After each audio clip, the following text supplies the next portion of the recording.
पुढे, नाव it's time to meet your happy hormone. ठीक आहे. सो आता आपण जे बोलणार आहोत, आता आपण जे मी बोलणार आहे आणि तुम्ही ऐकणार आहात आणि तुम्ही जे शिकणार आहात, हे खूप खूप इम्पॉर्टंट आहे. कारण हे जर का तुम्ही समजून घेतलं तर तुम्हाला स्विच मिळाले. कसं असेल लाईफ, की आपल्याच हातात स्विच आहे, बटन दबाया और वो मजा आलाय. सो ते बटन्स काय, जे परमेश्वराने आपल्याला देऊन पाठवले. ठीक आहे. आणि आनंदी राहायला हे फक्त 4 बटन माहीत असले पाहिजेत. हे बटन्स जर माहीत झाले, प्रत्येक व्यक्ती इमिजिएटली आनंदी होऊ शकतो. इट व्हेरी इमिजिएट लेवल, इतकं पॉवरफुल बटन आहे. प्रॅक्टिस करावं लागेल फक्त. एकदा तुम्हाला याची प्रॅक्टिस झाली ना, की अरे असं असतं का, बटन आहे, पण ते चालवण्याची प्रॅक्टिस व्हावं लागेल, आठवलं पाहिजे. Okay. So let's search this buttons काय आहे. पहिलं हे, ह्याला म्हणतात हॉर्मोन्स. ह्याला काय म्हणतात? हॉर्मोन्स म्हणतात. हॅप्पी हॉर्मोन्स म्हणतात. 2 प्रकारचे हॉर्मोन असतात. एक असतं हॅप्पी हॉर्मोन, दुसरं असतं स्ट्रेस हॉर्मोन. स्ट्रेस हॉर्मोन म्हणजे काय? अं, जे स्विच झाले की लगेच वाटतं मूड डाऊन, दुनिया म्हणा ना, मग ते गाणं सुचतं, दुनिया में गम है, असं उदास, फार म्हणजे माणूस निराश हताश होऊन आयुष्य जगतो, त्याला म्हणतात. हा, less cortisol is stress hormone. Cortisol is stress hormone. But हा प्रोड्यूस कधी होतो? जेव्हा तुमचे हॅप्पी हॉर्मोन्स कमी असतात. जर आपण हे वाढवलं तर मात्र सोपं होणार आहे. ते आपण सोपं करणार आहोत. पण पहिले एक एक हॉर्मोन काय आहे, त्याला नाव काय आहे, त्याचं फंक्शन काय आहे, समजून घेऊ. पहिला आहे एन्डॉर्फिन्स. एन्डॉर्फिन्सला पेन किलर हॉर्मोन म्हणतात. हा पेन संपवतो. सो ह्याची ताकद काय आहे? पहिलं पेन कमी करतो, तुमची सेल्फ इस्टीम जी आहे ना ती खूप बूस्ट करतो, स्ट्रॉंग करतो, तुम्हाला स्वतःला वाटतं भारी. ही ताकद कशामध्ये? एन्डॉर्फिन्स. मूड चांगला करणं, ही ताकद एन्डॉर्फिन मध्ये. वजन कमी करणं, ही ताकद आहे एन्डॉर्फिनची. बाळाला जन्म देताना म्हणजे आईचं जे पेन आहे ते कमी होतं एन्डॉर्फिनमुळे. ही ताकद आहे एन्डॉर्फिनची. रोगप्रतिकार शक्ती चांगली ठेवणं, ही ताकद आहे एन्डॉर्फिनची. ह्या हॉर्मोनला म्हणून पेन किलर म्हणतात. आता बघा कशातून मिळतो. Number 1 is exercise. बरेच लोक म्हणतात व्यायाम करा, व्यायामाचे हे फायदे ते फायदे. आज मी तुम्हाला व्यायामाचा असा फायदा सांगणार आहे सो तुम्ही कधीच ऐकलं नसेल. हा, जे रिपीट आले त्यांना माहिती आहे. आता चेक करू, व्यायाम केल्यानंतर पेन कमी होतं का? तुम्ही म्हणाल नाही नाही पेन होतं. बघा सुरुवातीला व्यायाम केला की थोडं बॉडी जाम होते, दुखतं. ठीक आहे. नंतर तुम्ही व्यायाम करत राहते, पेन जातं. कसं जातं कधी विचार केला का? आपलंच शरीर घालवतं एन्डॉर्फिन प्रोड्यूस करून, because एन्डॉर्फिन is a pain killer hormone. किंबहुना ज्यांचा आधी बॅक पेन होत असेल, नी पेन होत असेल, व्यायाम चालू केला बॅक पेन कमी झाला, व्यायाम चालू केला नी पेन कमी झाला, व्यायाम चालू केला मायग्रेनचा त्रास गेला. हजारो नाही लाखो एक्झाम्पल आहेत जगाच्या पाठीवर. व्यायाम चालू केला आणि मायग्रेन कायमचं गेलं. कसं गेलं? It is pain killer hormone. व्यायाम केला, सेल्फ इस्टीम कशी होती? स्वतःबद्दल कसं वाटतं व्यायाम केल्यानंतर? प्राऊड फील होतं. व्यायाम केल्यानंतर मूड कसा राहतो? टॉप राहतो. व्यायाम केल्यानंतर वजन कमी होतं का? होतं. गरोदर स्त्रिया देखील जेव्हा छोटासा त्यांच्या ह्याच्यानुसार जो व्यायाम असतो गरजेचा तो करतात, त्यावेळेस त्यांचं देखील चाइल्ड बर्थ पेन कमी होतं. व्यायाम केल्यानंतर रोगप्रतिकार शक्ती चांगली राहते का? राहते. So this is the function of endorphin. आणि कशातून मिळतं मी सांगितलं? व्यायाम केल्यातून मिळतं. किती लोकांना पटतंय? If you are getting agree with my point, type agree. मला लक्षात येईल किती लोक सेशन मध्ये आतापर्यंत आहेत.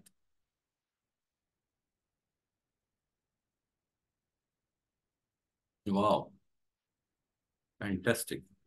खूप छान. आणि तुम्ही पोस्ट करताना होस्ट अँड पॅनलिस्ट सिलेक्ट नका करू. पोस्ट करताना एव्हरी सिलेक्ट करा. काही लोक होस्ट अँड पॅनलिस्ट करतात, त्यामुळे एकमेकांना हे चॅट जात नाही.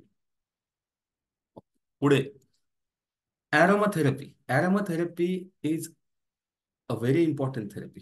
ही कशी काम करते पेन किलरला? ॲरोमा म्हणजे खूप चांगला काहीतरी असा फ्रेग्नेन्स येतो, सुगंध येतो. नॅचरल पण काही नॅचरल प्रोडक्ट्स असतात, काही नॅचरल गोष्टी असतात, त्याच्याने पण एक पेन कमी होतो. आता हा मेंटल पेन आहे बघा, काहीतरी दुःख वाटतंय पण तुम्ही नोट करा, तुम्हाला एखादा चांगला सुगंध आला ना तरी ते दुःख कमी होतं.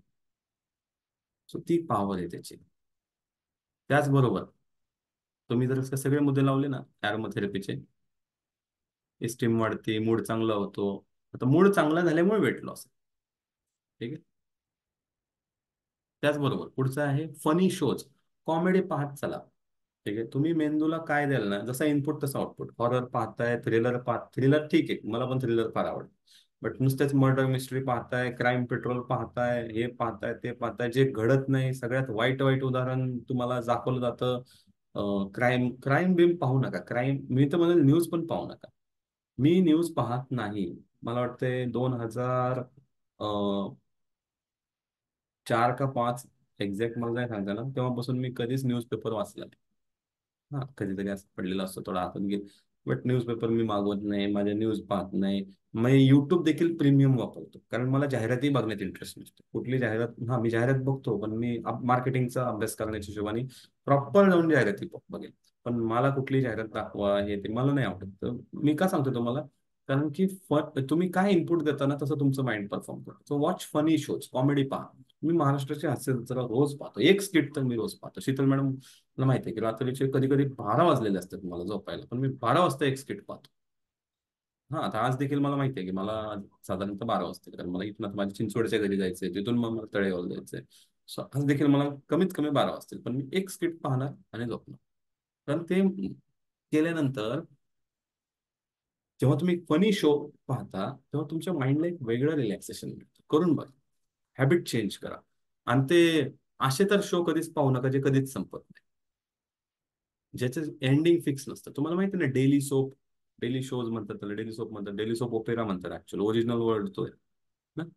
हे शोज आहेत ना, ह्याची स्क्रिप्ट कधीच लिहिलेली नसते. तुम्ही जसं रिस्पॉन्स कराल तशी स्क्रिप्ट लिहिली जाते. असे शोज पाहू नका. या शोज मधून तुम्हाला काही फायदा होणार नाही. त्याऐवजी फनी शोज पहा, चांगले क्वालिटीचे फनी शोज पहा. आपण महाराष्ट्रात आहोत आणि लकीली आपले महाराष्ट्राचे हास्य जत्रा लोकांना दुसऱ्या भाषेत कळत नसताना तरी ते पाहतात. पण चांगले ना, एक स्किट पहा, मस्त तुम्हाला एक वेगळं एनर्जी. तुमच्यापैकी कोण कोण एम एच जे पाहतात? एम एच जे पाहणारे एम एच जे टाईप करा. Let me see who are similar like me. कोण कोण पाहते एम एच जे? वाह, क्या बात है. अरे है, बहुत सारे हैं. वाह, माझ्या मुलांना तर सगळे कॅरेक्टरची नावं माहिती आहेत. Practice gratitude. It will also help to kill a pain. Gratitude जेव्हा जेव्हा तुम्ही प्रॅक्टिस करताना, ग्रॅटिट्यूड मध्ये काय होतं माहिती आहे का, आपण थँकफुल होतो. नॉर्मली आपण कंप्लेंट मोडमध्ये राहतो. आणि ते परत ह्युमन अॅनाटॉमी, माणसाचं माइंडच तसं बनलेलं आहे. मग कंप्लेंट करणं चुकीचं नाही, पण कंप्लेंट मधून प्रोग्रेस घडली पाहिजे. मग कोणीतरी तक्रार केली ना, म्हणून आज जे काय आपल्याला भेटतंय ना, ते भेटतंय. कोणीतरी कशाची तरी तक्रार केली म्हणून आपल्या आयुष्यात ती प्रगती घडली. बट सतत कंप्लेंट राहणं चुकीचं आहे. कधी कधी आपल्याला हे पण विचार करायला हवा, आपल्या आयुष्यात बरंच काही असं आहे जे कधीच कोणाला मिळालं नाही. लाईक मला ग्रॅटिट्यूडला खूप छोटी छोटी उदाहरणं आठवतात. म्हणजे मी तर लहानपणी, आम्ही देखील चाळीत राहिलेलो आणि पाणी येत नव्हतं तेव्हा. तुम्हाला माहिती आहे चाळीत राहण्याचा प्रॉब्लेम काय असायचा. तुमच्यापैकी काही लोक नक्कीच रिलेट करतात. 90s kids, 80s kids. पूर्वी कुठं पाणी रेग्युलर असायचं, पाणी भरायला जावं लागायचं. म्हणजे पाण्याची बादली घेऊन यावं लागायची है ना, लाईनला थांबावं लागायचं. हे हे लाईफ मी तर जगलोय बाबा. So we should be gratitude. म्हणजे आज आपल्याला हवं तितकं पाणी मिळतं. हा, नळ ओपन केलं की पाणी. म्हणजे त्यावेळेस तो डायलॉग चालत पण होता. अशोक सराफचा एक मूवी होता आणि त्यात तो सांगत होता, अं, इथे नळ 24 तास आहे, पाणी मात्र 2 तास आहे. आता काय, आता नळ ही 24 तास आहे, पाणी 24 तास आहे. तो आपण किती वेळा ग्रॅटिट्यूड व्यक्त करतो? करायला हवा की आपल्याला पहिली सुरुवात तर तिथूनच करायला हवी. कारण पाणी नसेल तर काय असेल आपलं आयुष्य? विचार करा ना, एक दिवस फक्त पाणी नसेल काय आहे? पण आपण त्याला थँकफुल म्हणतो का? म्हणायला हवं. पाण्याला थँकफुल म्हणल्यानंतर काय होतं, हे आम्ही एका वॉटरच्या सेशन मध्ये शिकवतो. कसे त्याचे चेंज होतात. म्हणजे माझ्या स्टुडंट कोर्सचे त्यांना माहिती आहे, मी प्रॉपर व्हिडिओ वगैरे दाखवून सगळं. आणि फिजिकल ऍक्टिव्हिटी, जितकी कुठली फिजिकल ऍक्टिव्हिटी करा, ते तुमचे एंडॉर्फिन लेवल वाढवते. तो आपलं हे चाललंय कशासाठी? एंडॉर्फिन वाढवण्यासाठी.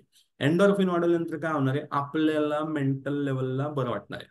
म्हणजे ग्रॅटिट्यूडवर मी तुम्हाला एक छोटासा झालेला एक्सपेरिमेंट सांगतो. अं, आपल्या इथे डिवोर्सचं प्रमाण आता आता वाढत चाललंय, पण परदेशात हे खूप आधीपासून जास्त आहे. सो परदेशात जेव्हा डिवोर्स दिला जातो, तर तिथं पहिलं काय केलं जातं, त्यांच्यामध्ये प्रयत्न केला जातो की कसं ते सेटल करतील. तर एकदा काय होतं की नवरा बायको डिवोर्ससाठी अप्लाय करायला येतात, तर ते काउन्सिलर दोघांना भेटतात, वेगवेगळे भेटतात, आणि दोघांना एक टास्क दिला जातो. नवऱ्याला सांगितलं होतं, बायकोबद्दल तुला रोज एक चांगला गुण दिवसभरातला शोधून काढायचा, लिहून काढायचा आहे. बायकोला सेम सांगितलं जातं, नवऱ्याला सेम सांगितलं जातं की एक एक गुण दोघांमध्ये शोधायचं, चांगलं शोधायचं, एकच क्वालिटी शोधायची चांगली. आणि 30 दिवसानंतर पुन्हा भेटायला बोलवलं जातं. काय घडलं बाबा सांगा. हं? मग ते लिहिलेले जे गुण आहेत ते वाचा म्हणतात. मग बायको वाचते, नवरा वाचतो. मग त्यात आता काय ठरलं? म्हणतो नको, मला दिवस नकोय. का? म्हणतो अरे हिच्यामध्ये 30 एवढ्या चांगल्या क्वालिटीची दुसरी भेटेल, कशी भेटेल माहित नाही ना. सो डिवोर्स कॅन्सल होतो. सो इट इज, हा हा फनचा विषय नाहीये, जरी मी फनी मांडला असेल तरी. ही रियालिटी आहे की जेव्हा जेव्हा आपण आपल्या लाईफमध्ये ग्रॅटिट्यूड व्यक्त करतो ना, आपल्या आयुष्यात त्या गोष्टी वाढतात, त्या गोष्टी डेव्हलप होतात, खूप मोठ्या लेवलला आपण आणखीन ग्रोथ करू शकतो. It should be your habit. ठीक आहे. नंतर स्पोर्ट्समध्ये पार्टिसिपेट करा, डान्समध्ये करा. जर तुम्हाला एक्सरसाइज नाही जमत आहे, कुठल्या तरी स्पोर्ट्सचा भाग बना, डान्सचा भाग बना, बट बना. कारण याच्यातून तुमचं एन्डॉर्फिन वाढणार आहे. Endorphin is like a pain killer. Pain कमी होणार आहे, मेंटल पेन कमी होणार आहे. It is a happy hormone. एक नियम लक्षात ठेवा, नेवर एव्हर स्टे इनऍक्टिव्ह. कधीच इनऍक्टिव्ह राहू नका. जर तुम्ही इनऍक्टिव्ह राहिलात ना, मग संपलं. सो इनऍक्टिव्ह नाही राहायचं, हा पहिला थंब रूल आहे याच्यामध्ये. दुसरं, फंक्शन ऑफ सिरोटोनिन. सिरोटोनिनला म्हणतात मूड स्टेबलायझर. हा दुसरा हॉर्मोन आहे. ह्याच्या मेडिसिन्स विकल्या जातात. खरं तर गरज नाही आपल्याला या मेडिसिन्सची, जर हा माहीत असेल तर. कारण फार्मा कंपनी बरेचसे असे रिसर्च मांडते आपल्यासमोर, जे रिसर्च तितकेसे खरं तर म्हणजे मॅनिप्युलेट केले जातात. कारण खूप साऱ्या लोकांवर ट्रायल होतात आणि मग त्यातले ठराविकच सक्सेस ट्रायल तुमच्यासमोर हे केले जातात. ते खूप मोठं वेगळं मार्केट आहे फार्मा. तुम्हाला अशा पद्धतीने मांडणार की तुम्हाला वाटलं पाहिजे खरं म्हणजे असं घडतं. आणि म्हणून भरपूर साऱ्या ज्या अँटी डिप्रेसंट मेडिसिन आहे त्याच्यामध्ये सिरोटोनिनच. हो, ट्रेकला पण जाऊ शकता. पुढे येणारे पॉईंट तो. शेवकर सर सांगतात, शेवकर सर आपल्याला ट्रेकला घेऊन जातात नक्कीच. हा, आपण त्यांच्यासोबत एखादा ट्रेक प्लॅन करूया. So mood stabiliser. Mood stabiliser serotonin आहे. पण पहिलं काय करतं सिरोटोनिन? डायजेशनवर काम करतो. तुमचं नॉर्मल डायजेशन हे फंक्शन आहे ना सिरोटोनिनवर आहे. ज्याचं सिरोटोनिन कमी आहे ना त्याचं डायजेशन बिघडलं. इतकं कनेक्टेड आहे ते. जखमा पटकन भरून येतात, स्ट्रेस कमी होतो, अँझायटी कमी होती. डोळ्यांच्या आरोग्यासाठी सगळ्यात उत्तम आहे सिरोटोनिन. सिरोटोनिन लेवल ड्रॉप झाल्या डोळ्यांना पण हे होणार. Serotonin plus melatonin. मेलाटोनिन हा रात्री जेव्हा अंधार पडतो त्यावेळी शरीरामध्ये वाढतो, नैसर्गिकरित्या वाढतो. आपण जितका वेळ जागा राहू तेवढं मेलाटोनिन कमी होतं. तर सेरोटोनिन आणि मेलाटोनिन जर एकत्र आलं तर तुमची झोप शांत होती. झोप शांत म्हणजे तुमचं आरोग्य उत्तम. तो आता हा जो मूड स्टेबलायझर आहे, हा जो सिरोटोनिन आहे, हा काय ह्याचं मिळवण्याचं साधन काय? सगळ्यात पहिलं तुम्ही असं काहीतरी करा ज्यात तुम्हाला सिग्निफिकंट वाटेल, म्हणजे महत्वपूर्ण व्यक्ती बनाल. कुठे चान्स मिळतोय लीडर बनण्याचा, बिकम अ लीडर. येस, कधीच लीडर बनण्याचा चान्स सोडू नका. आम्ही नुकतंच एका ट्रेकला गेलो होतो, वासोटा ह्याला मागच्या आठवड्यात. सो तिथे आम्हाला काही संबंध नव्हता, बट ते अंताक्षरीचा राऊंड चालू झाला. मग अंताक्षरीच्या वेळी माईक माईक मी माझ्या हातात घेतलं. मला जसे जमतील थोडे, जशा माझा हा आवाज आहे त्यात गाणे म्हटले. सो लीड केलं. काय फायदा? काही नाही, बट बरं वाटलं. सेरोटोनिन वाढणार आहे. दुसरं, help people any way you can. माझ्याकडे खूप लोक येतात, अडचणी घेऊन येतात, जे मला शक्य आहे. मग त्यांचे व्यावसायिक अडचण असू दे, आर्थिक सोडणं. आर्थिक मध्ये मार्ग सांगेल, ठीक आहे, योग्य व्यक्ती दाखवेल, व्यावसायिक असेल, शारीरिक असेल, किंवा काही पर्सनल प्रॉब्लेम्स पण असतात. आम्ही जितकं जमेल तेवढं हेल्प करायचा प्रयत्न करतो. कशासाठी? माझं सेरोटोनिन वाढणार आहे, माझा मूड चांगला राहणार आहे, यासाठी. तुम्ही देखील करा. Sunlight is must. जी व्यक्ती सूर्यप्रकाशात जाते ना त्याचं सेरोटोनिन नॅचरल वाढतं. सूर्यप्रकाशात नाही गेला सेरोटोनिन कमी होणार. Complete your night sleep. रात्रीची झोप पूर्ण करा, serotonin balance. Talk to your loved ones. आपल्या प्रियजनांशी गप्पा मारा, सेरोटोनिन वाढण्यासाठी. Spend time with nature. आता सर सांगत होते ट्रेकमध्ये जा, टूर करा, फॉरेस्ट बेदिंग करा. निसर्गात जाऊन तर बघा, इतकं सिरोटोनिन वाढेल, इतकं सिरोटोनिन वाढेल, इतकं कमी होईल, तुमचे डार्क सर्कल ऑटोमॅटिक गायब होते. ट्रिप्टोफॅन रिच फूड खा. ट्रिप्टोफॅन हा एक असा अमिनो ऍसिड आहे जो काही फूड आयटम मध्ये सापडतो. तो खाल्ल्यानंतर आपलं सेरोटोनिन वाढतं. ट्रिप्टोफॅन कशामध्ये सापडतो? Pineapple juice. पायनॅपल ज्यूस प्या. नट्स. ज्यूस एक मात्र ज्यूस, एकच मात्र फळ आहे जे ज्यूस फॉर्म मध्ये मी रिकमेंड करतो, दॅट इज पायनॅपल. बाकी सगळे मी अख्खे फळं खायला सांगतो. फक्त पायनॅपल जशी गोष्ट मी ज्यूस मध्ये खायला सांगतो. नट्स. तुम्ही काजू खाऊन बघा, काजू खाल्ल्यानंतर तुमचं ट्रिप्टोफॅन वाढतं. सीड्स, काही सीड्स आहेत, सनफ्लॉवर सीड्स आहेत, खूप हेल्पफुल आहेत. मिल्क प्रोडक्ट्स, दुधाचे पदार्थ, दही, स्पेशली दही. दही जुनी लोक काय म्हणायचे, दही साखर खाऊन जा. का बरं? दही अशी गोष्ट आहे जी खाल ना तुम्ही, त्यावेळेस तुमच्या मनाला एक वेगळं फिलिंग जातं दही खाल्ल्यानंतर. सिरोटोनिन वाढतं, ट्रिप्टोफॅन जातं ना. म्हणून तुम्ही चांगल्या मनाने काम करायला जाल, तुमचं काम चांगलं होईल, तुमचा इंटरव्ह्यू चांगला होईल. म्हणून ते सांगतात दही साखर खाऊन जा. फक्त एकच नियम लक्षात ठेवा, never keep low self esteem. कधीच स्वतःला कमी समजू नका, कधीच स्वतःचं महत्व कमी लेखू नका.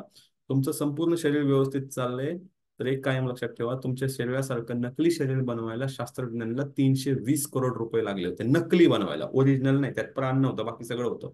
आज या केसांची किंमत काय आहे, डोळ्यांची किंमत काय आहे, एक एक दाताची किंमत काय आहे, चेहरा व्यवस्थित असेल तर ते प्लास्टिक सर्जरी करायची किंमत काय, कानाने ऐकू येते. आजकाल असे मशीन्स आलेत जे कानाने व्यवस्थित ऐकू यावं यासाठी लोक लाखो रुपये भरतात. ते हृदयाची काय किंमत आहे, लिव्हरची काय किंमत आहे, किडनीची काय किंमत आहे, प्रत्येक बॉडी पार्टची काय व्हॅल्यू आहे. का आपण स्वतःला कमी समजायचं?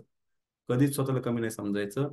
हा पहिला नियम सिरोटोनिन अप ठेवण्यासाठी. पुढे आहे dopamine. Dopamine is called as reward chemical. आजच्या काळामध्ये डोपामिन कमी नाही पडत आहे. आजच्या काळामध्ये डोपामिन चुकीच्या मार्गातून येतोय. तो चुकीचा मार्ग पण मी सांगणार आहे, पण त्यापूर्वी डोपामिनचं काम काय समजून घेऊ. माइंड अलर्ट करतं, तुम्हाला मोटिवेट ठेवतं, मेमरी पॉवर चांगली करतं, प्लेजर प्लेजर वाढवतं. एक आहे सॅटिस्फॅक्शन, एक आहे pleasure. Dopamine will work for a pleasure, it will never give you satisfaction. Sorry. पुढे एनर्जाईज करतं डोपामिन. रिवॉर्ड केमिकल हा कसा मिळतो? प्रोक्रॅस्टिनेशन टाळा.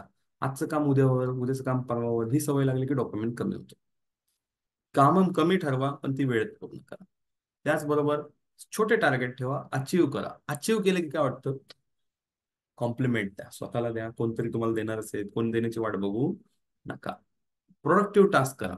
दोन प्रकारचे टास्क असतात, एक असतो प्रोडक्टिव्ह, दुसरा असतो बिझी राहणारा टास्क. सो बिझी राहणाऱ्या टास्क मध्ये काय होतं की बिझी राहणाऱ्या टास्क मध्ये काय होतं, तुम्हाला ही जी रेकॉर्डिंग मिळेल तिथून तुम्ही स्क्रीनशॉट वगैरे सगळे घ्या. हा, बिझी राहणाऱ्या टास्क मध्ये काय होतं की स्वतःला वाटतं मी बिझी आहे, पण प्रोडक्टिव्ह नाही ना. सो आउटपुट काय येतोय ते टास्क करा, नाहीतर मग तुमचं डोपामिन कमी होतं. ठीक आहे. एक म्हणतात ना, we are don't be busy, always be productive. तर तुम्हाला टास्क अनालाइज करावं लागतं. पेंडिंग वर्क ठेवू नका. पेंडिंग वर्क राहिलं की डोपामिन ड्रॉप होणार आहे. इन्स्पिरेशनल गाणी ऐका, इन्स्पिरेशनल स्टोरीज ऐका. स्टोरीज ऐकण्यासाठी मी नेहमी सांगतो कुकू एफएम खूप चांगला प्लॅटफॉर्म आहे. त्याचं लिंक पाहिजे शीतल मॅडम लिंक देतील, तुम्ही त्यातनं डाउनलोड करा ज्यांच्याकडे नसेल. मी दुसरं पण अजून एक प्लॅटफॉर्म यूज करतो, गिगल म्हणून. त्याच्यातनं मस्त तुम्ही स्टोरीज ऐकू शकता, ऑडिओ बुक्स ऐकू शकता. डायरी मेंटेन करा. बऱ्याचदा काय होतं की आपण खूप काही करतो पण आपल्याकडे रेकॉर्डच नसतं. रेकॉर्ड नसल्यामुळे आपल्याला लो फील होतं. सो जी लोक डायरी मेंटेन करतात ना, त्यांचं डोपामिन खूप चांगलं असतं. एकच लक्षात घ्या, मी जे सांगत होतो, मोबाईलवर गेम खेळून कधीच डोपामिन मिळू नका. कारण मोबाईलवर गेम खेळल्यानंतर तुम्हाला प्लेजर वाढणार आहे, सॅटिस्फॅक्शन मिळणार नाही. मैदानात जाऊन खेळा, तुम्हाला सॅटिस्फॅक्शन मिळेल, प्लेजर मिळणार नाही. सो मुलांना पण हे सांगा, खूप महत्वाचं आहे. कारण आता एक नवीन पद्धत आलेली आहे, त्याचं नाव आहे डोपामिन डिटॉक्स. आणि डोपामिन डिटॉक्स त्यासाठी केला जातो जेव्हा तुम्हाला स्क्रीन पासून लांब ठेवलं जातं. कारण डोपामिन जर कुठल्याही गोष्ट अति चालत नाही. आजच्या घडीला बरीच लोक अति डोपामिन रिलीज करतात, ते आपल्याला थांबवणं गरजेचं आहे. फंक्शन ऑफ ऑक्सिटोसिन, त्याच्यावर माझं वेगळं सेशन आहे. ठीक आहे, ते मी नंतर कधी अनाऊन्स करेल त्यावेळेस तुम्ही नक्की अटेंड करा. ऑक्सिटोसिनला लव केमिकल म्हणतात. ठीक आहे. लव केमिकलचं फंक्शन काय? तुम्हाला काही लोक आहेत बघा, लोकांमध्ये विश्वास टाकत नाहीत. जी लोकांमध्ये विश्वास टाकत नाही याचा अर्थ त्यांच्या आतमध्ये ट्रस्ट संपलेला आहे, त्यांच्या आतमध्ये ऑक्सिटोसिनची कमी आहे. बॉन्डिंग काही लोक असे असतात त्यांच्यावर आपल्याला बॉन्डिंग करायचीच इच्छा होत नाही. तो व्यक्तीचा मानसिक प्रॉब्लेम आहे, त्याच्या आतमध्ये एक कमी आहे. रिलेशनशिप त्यांच्या बरोबर कोण बनवायला तयार नाहीये, कुठली रोमॅन्टिक अटॅचमेंट होत नाही. हा इतका महत्वाचा आहे ना, की हा लव केमिकलच असतो. शीतल मॅडमनी कुकू ची लिंक दिलेली आहे. लव केमिकलच असतो जो नॉर्मल डिलिव्हरी ऑफ बेबीसाठी हेल्पफुल आहे. बाळ बाळाला जेव्हा जन्म दिला जातो ते नॉर्मल डिलिव्हरी होण्यामागे जर कारण काय, तर ऑक्सिटोसिन लेवल जेव्हा हाय लेवलला प्रोड्यूस होतात तेव्हा तो नॉर्मल डिलिव्हरीचा जन्म होण्याचा प्रकार. त्याचबरोबर दुसरं, लॅक्टेशन मध्ये जे आपण म्हणतो ना की बाळाला असं जवळ घेतल्यानंतर तो पाना फुटतो, दूध येतं, ते काय आहे, ते एक ऑक्सिटोसिनचंच प्रतीक आहे. तर महिलांमध्ये ऑक्सिटोसिनचं पर्सेंटेज वाढल्यामुळे ते घडतंय.